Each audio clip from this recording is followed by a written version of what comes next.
Hello नमस्कार। Talk with दिलनवार Singh में आपका स्वागत है और आज हमारे साथ मेहमान हमारे मौजूद हैं मिस्टर अनुज कुमार जैन जी। जैन जी, आपका बहुत बहुत स्वागत है। सबसे पहले मैं आपको बहुत बहुत शुभकामनाएं व्यक्त करना चाहता हूं कि आप हमारे इस पॉडकास्ट में तशरीफ लेकर के आए। हमारे एक कॉल पे सर हमारे यहाँ हाजिर हुए हैं और सर से हम कुछ रूबरू कुछ सवाल करेंगे, कुछ बातचीत करने के लिए। आज ये मेरा पहला पॉडकास्ट है और हम पहली बार इनसे बात करने जा रहे हैं। सर आप अपने बारे में बताइए। बहुत बहुत धन्यवाद। जो आज ब्रॉडकास्टिंग की पहली कास्टिंग है जी। मैं अपने बारे में ज़्यादा नहीं बता सकता हूँ, थोड़ा बहुत बताना चाहता हूँ। मेरे पिता स्वर्गीय श्री नरेंद्र कुमार जैन के मैं सबसे छोटा पुत्र हूँ जी। और ये लोकतंत्र सेनानी थे जी। ये इमरजेंसी के पीरियड में जेल भी जा चुके हैं और आज ये लोकतंत्र सेनानी के नाम से जाने जाते हैं। मैं उनका छोटा पुत्र हूँ और बाकी मैं समाज सेवक भी रहा हूँ और समाज की सेवा में तत्पर रहता हूँ। वो भी हमारे पिताजी भी समाज सेवी थे ज्यादातर। जी जैन जी, मैं ये जानना चाहूंगा जैसे कि आपके बारे में जो मैंने जाना है कि आप ने पत्रकारिता में आपने वो उपाधि हासिल की है जो कि महमूदाबाद में एक वरिष्ठ के रूप में आप जाने जाते हैं। तो जी दिलन जी, पहले मैं बात करना चाहूँ। मैं 1985 में मेरे भाई एक राष्ट्र राज्य में से संपादक के रूप में काम करते थे, उनके द्वारा मेरा पहला कार्ड बना था जी। तब से मैं पत्रकारिता कर रहा हूँ और पत्रकारिता छोड़ा नहीं हूँ। और आज मैं सबसे उसके बाद 2010 में हमारे पास एक चैनल आया RNS जी, जो न्यूज सप्लाई करता था, बेचता था। उसके मैं एक तहसील छोटा सा नगर के हिसाब से मैंने पत्रकार बनने के बाद उन्होंने सीधे तहसील का कार्ड दिया, तहसील का ना दे करके सीधे जिले का कार्ड दे दिया। अच्छा। तो हमने कहा इतनी बड़ी पदवी नहीं संभाल पाएंगे। उन्होंने संपादक ने कहा कि हम तुमको देख चुके हैं, तुम जो कर लोगे, जो हासिल जो आम आदमी नहीं कर पाता वो तुमने कम समय में कर दिया। बिल्कुल वही मैंने अपने जीवन में ये आपकी ये उपाधि को देख करके और मैं इतना प्रभावित हुआ कि लोगों से क्या, मैं खुद भी आपके थ्रू मैं मीडिया में जुड़ा और मैंने इस चीज़ को देखा खुद से। मैंने अपने आप को निखारा कि हाँ वाकई में जो आपने उपाधि हासिल की है वो आपकी उपाधि हासिल करने के लायक है। एक सवाल मेरे मन में ये है कि आप महमूदाबाद को किस रूप में देखना चाहते हैं? महमूदाबाद को विकसित रूप में देखना चाहते हैं जो सन 92 से लेकर के आज महमूदाबाद बदहाली के हाल पे है जी। जो व्यापार भी काफी यहाँ खत्म हो चुका है और इंडस्ट्रियल एरिया जो लगी भी थी वो भी खत्म हो गई हैं जी।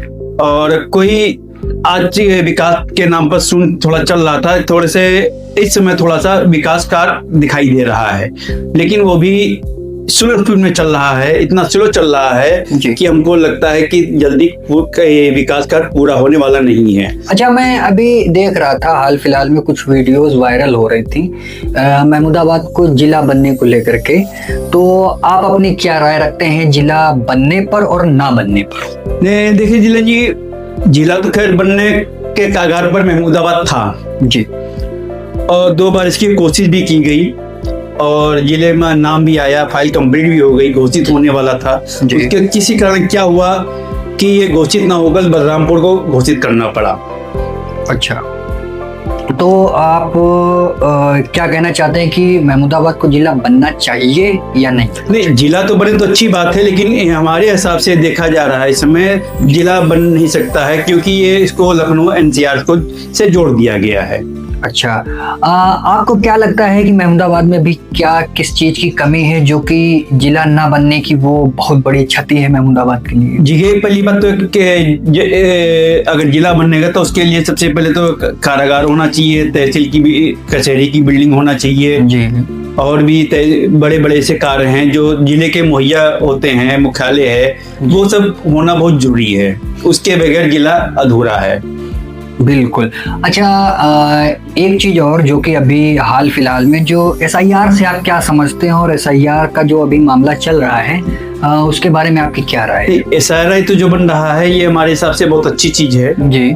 इससे जो हमारे कुछ बाहरी लोग आए हैं जो इंक्लूड हमारे वोटर लिस्ट में नहीं है, भारतवासी नहीं है जी, जो इधर उधर से आए हैं जिनके और जो इंक्लूड नहीं हो पा रहे हैं, तो वो उनको जोड़ने की प्रथा चल रही है और जो बाहरी हैं उनको यहाँ से हटाने की ऐसी मंशा है।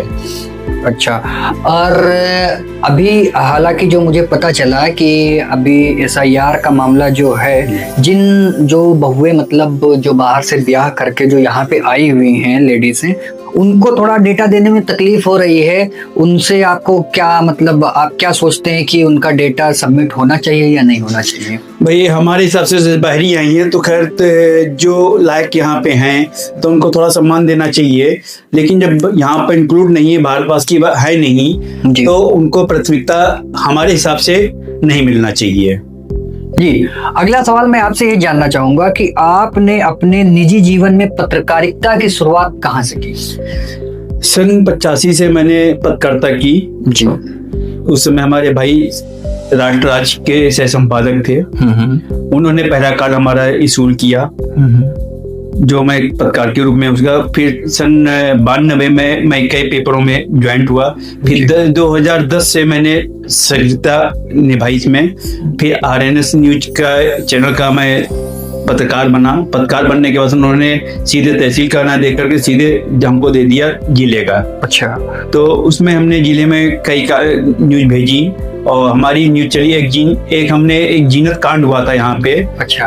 तो उस समय मैं RNS में ही था। अच्छा। तो उसमें थोड़ा नेटवर्क का इशू काफी चल रहा था, लाइट की भी समस्या बहुत थी, जो 4 बजे चली जाती थी। लाइट बिल की वजह से भी थोड़ा सा मोबाइल भी पूरी तरीके से रिचार्ज नहीं हो पाते थे, चार्ज नहीं हो पाते थे। बिल्कुल। तो वो हमने टेलीकास्ट की।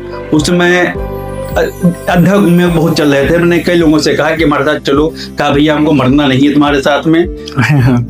तो जब उन्होंने देखा कि अध्यक्ष में हमारे संपादक जी देखे कि ये अध्यक्ष चल रहा, ये वीडियो बना रहा है, तो कहीं इसका तुरंत उन्होंने वहां से अपने स्थान से तुरंत हमारे पास दूसरे दिन आए और उनको भगोली में रोका भी गया। अच्छा। कि आप वहां नहीं जा सकते हैं, कहीं ये हो नहीं सकता है कि हमारा संवाददाता वहां गोली खाए या मार खाए, तो ये मैं होने नहीं दूंगा। वो तुरंत हमारे पास आए, पूरी बातचीत की, काट किया। सबसे पहले हमारी न्यूज चली जी न्यूज संगम पर। अच्छा। वो 4 बजे चलती है, वो सबसे पहले मेरी काट चली। उसके बाद वहां से फिर आज तक जी न्यूज ABP वाले भी दूसरे दिन उन्होंने कवरेज करने के लिए यहाँ पे पधारे। अच्छा अच्छा, बहुत अच्छा लगा आपकी ये उपलब्धि जान करके मुझे। अब अगला सवाल आपके लिए ये है कि आप हमारे दर्शक जो भी हमारे देख रहे हैं, आपका जब ये पॉडकास्ट ये जब टेलीकास्ट होगा तो आप अपनी राय दर्शकों को क्या देना चाहेंगे? मैं एक अच्छी राय आपसे जानना चाहता हूँ और एक थोड़ा सा हंसी मजाक के रूप में कह दूं कि एक बुरी राय भी जानना चाहूंगा आपसे। पहली बात तो मैं दर्शकों से कहना चाहता हूँ, सोशल मीडिया का जमाना बहुत ज्यादा चल रहा है जी। और आपत्तिजनक रील भी बनाते हैं। उनसे मैं खासकर दरखास्त करना चाहता हूँ कि इस तरह की रील ना बनाएं ये सामाजिक को उत्थान में पहुंचे। और दूसरा, किसी प्रकार की सामाजिक रूप से जो भी पोस्ट डाली जाएं वो किसी भावनात्मक ऐसे ना हो कि जिससे ठेस पहुंचे और इस पर कार्रवाई हो जाए। जय जी का कहने का मकसद ये है कि आप लोग जो भी पोस्ट डालें सोच समझ कर डालें, किसी की भावना को आहत न पहुंचाएं, ताकि आपके ऊपर कार्रवाई हो, आप भी फंसे और अपने परिवार वालों को भी परेशान करें और जो आप लोगों से जुड़े हुए लोग हैं वो भी आपके लिए परेशान हो। इसलिए इनका कहने का मकसद यही है और मेरा खुद आपसे ये अपील है कि आप लोग जो भी पोस्ट करें, जो भी कमेंट करें किसी के पोस्ट पे जाकर के सोच समझ कर करें। अच्छा जैन जी, मैंने ये देखा है कि जब वो लोग उपलब्धि पाने लगते हैं, जैसे कि आपने समाज सेवी के रूप में हो करके महमूदाबाद में आपने एक नाम बनाया अपना और पत्रकारिता के रूप में आपका वरिष्ठ के नाम से जैसे कि लोग जानते हैं और मैं खुद जानता हूँ, तो जलने वालों के लिए आप क्या कहेंगे? देखिए, हाथी का काम क्या है? चलते रहना। बिल्कुल। कुत्तों का काम है भौंकना। बिल्कुल। तो हाथी अपने मस्त चलता रहता है, वो अपना काम करता रहता है, अपने आगे करता रहेगा, करता रहेगा, उसमें कोई उसकी व्यवधान नहीं आएगी। लेकिन होता है कि जब लोग बहकाने वाले आ जाते हैं, कुछ परिवार वालों को बहकाते हैं, कुछ घर वालों को बहकाते हैं, तो उससे जो लोग अपनी चीजों को बीच में छोड़ भागते हैं, उनसे आप क्या कहना चाहेंगे? बिच्छू का काम क्या है? डंग मारना जी। तो ये सब बिच्छू हैं, तो ये अपना स्वभाव नहीं बदलेंगे तो मैं भी अपना स्वभाव नहीं बदलूंगा। बिल्कुल बिल्कुल। लेकिन इंसान को आप किस नज़र से देखना चाहते हैं? किस तरह का होना चाहिए? अच्छा होना चाहिए उसका व्यवहार, या मतलब जो घमंड के रूप में लोग रहते हैं? घमंड तो खैर किसी का नहीं रहा, रावण का भी घमंड चूर हुआ। बिल्कुल। और कई राजनेताओं का हमने देखा घमंड चूर हुआ। जी जी जी जी। और परिस्थिति बदलते भी देखा, राम को भी 14 वर्ष का वनवास झेलना पड़ा। बिल्कुल बिल्कुल बिल्कुल। तो ऐसा नहीं है, घमंड किसी ना किसी को डुबा के ले जाता है, तो घमंड ना करना चाहिए। बिल्कुल बिल्कुल, एकदम बहुत अच्छी बात कही है कि घमंड इंसान को डुबो देता है। मैंने बहुत बहुत राजाओं को गिरते हुए देखा है, बिगड़ते हुए देखा है, और मैंने उन नस्लों को बर्बाद होते हुए देखा है कि जिनकी नस्लें पहले लोगों पर राज करती थी, वो नस्ल आज जूते और चप्पल सिलने का काम कर रही है। जन जी, आपकी जिंदगी में आपके परिवार की भूमिका क्या है?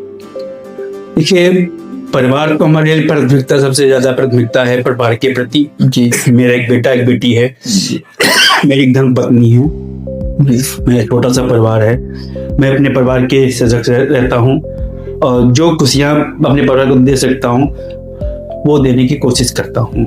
बिल्कुल बिल्कुल, बहुत अच्छा लगा जान करके, क्योंकि मैं एक बार आपके परिवार से मिला हूँ, क्योंकि आंटी हमारे यहाँ आई हुई हैं। मैं खुद व्यक्तिगत रूप से उन्हें जानता हूँ। वाकई में उनका स्वभाव बहुत ही प्यारा है। एक अगला सवाल कि आपकी जिंदगी में कोई हंसी का कोई एक ऐसा किस्सा जो हमारे दर्शक आपसे जानते हैं? दिलन जी, एक बात तो खैर आपने सही कही है। ऐसे हमारे जिंदगी में कई वाकया हैं जी, जो मैं इसमें बयान नहीं कर सकता हूँ। जी। अगली बार कभी भी साझा हुआ तो मैं इस बात को जरूर साझा करूंगा और आपको जरूर बताऊंगा, और आपको भी हंसी आएंगे, दर्शकों को भी हंसी आएगी। बिल्कुल बिल्कुल। तो आज का जो हमारा खास कार्यक्रम था, हमारे कुछ तीखे सवाल इस रूप के थे कि हम बहुत कुछ जानना चाहते थे, लेकिन समय का अभाव होने के कारण अभी मैंने आज पहला पॉडकास्ट शूट किया है, कुछ बातें की हैं, बाकी दोबारा में फिर हम अंकल से मिलेंगे और इस अपने मंच पे उन्हें इनवाइट करेंगे और उनसे सामाजिक, राजनीतिक और भी बहुत सारी दृष्टि से देखने वाली चीजें जो रह गई हैं, हम उस पर चर्चा जरूर करेंगे। अभी के लिए बहुत बहुत धन्यवाद। देखते रहिए हमारे चैनल को टॉक विद दिलन, और अगला एपिसोड जैसे ही शूट होता है आपके समक्ष रखा जाएगा। बहुत बहुत धन्यवाद, बहुत बहुत शुक्रिया आपका हमारे चैनल पे आने के लिए।